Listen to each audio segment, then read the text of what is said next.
इधर पंजाब में आम आदमी पार्टी की जीत कई मायनों में बेहद खास है और ये जीत कांग्रेस के लिए सबसे बड़ी खतरे की घंटी है, क्योंकि दिल्ली और पंजाब के बाद केजरीवाल अब बड़ा ख्वाब देख रहे हैं।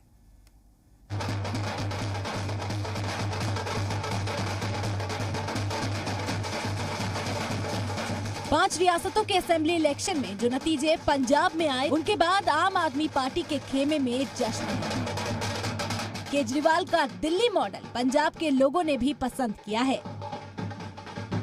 यही वजह है कि पंजाब में ऐसी झाड़ू चली कि चार साबिक सीएम अपने गढ़ों में हार गए। जो जीत के दावे करते थे, दहाई के आदादोशुमार तक नहीं पहुंचे। और जहां कुर्सी की लड़ाई छिड़ी थी, वहां इज्जत भी नहीं बची। केजरीवाल ने जिस तरह 7 साल पहले दिल्ली के किले को फतेह किया था, उसी अंदाज में पंजाब को भी क्लीन स्वीप कर दिया और अब भगवंत मान के सहरे पर पंजाब का ताज सजेगा।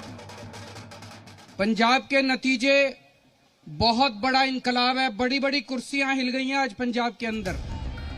भगवंत मान ने ऐलान किया है कि वो अपनी हलफ बर्दारी तकरीब भगवंत सिंह के गांव में करेंगे। चलिए अब आपको बताते हैं कि किस तरह आपने पंजाब में क्लीन स्वीप कर दिया। पंजाब में आपका क्लीन स्वीप। आपको 91 सीटें मिली, कांग्रेस को 18, शिरोमणि अकाली दल को 4, बीजेपी को 2 और अन्य को 1 सीट हासिल हुई। अब आप पंजाब में इस जीत के मायने और सियासी इशारों को भी समझिए। केजरीवाल ने दिल्ली में कद्दावर लीडरान और उस वक्त की सीएम शीला दीक्षित को इलेक्शन में हराया और दिल्ली के सीएम बने।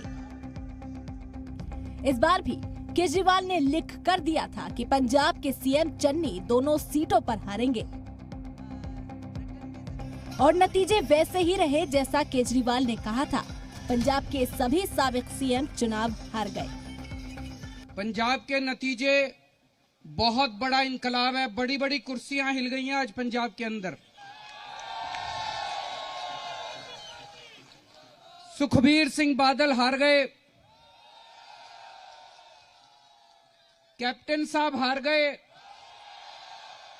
चन्नी साहब हार गए, प्रकाश सिंह बादल साहब हार गए, नवजोत सिंह सिद्धू हार गए, विक्रम सिंह मजीठिया हार गए। पंजाब के लोगों ने कमाल कर दिया दोस्त।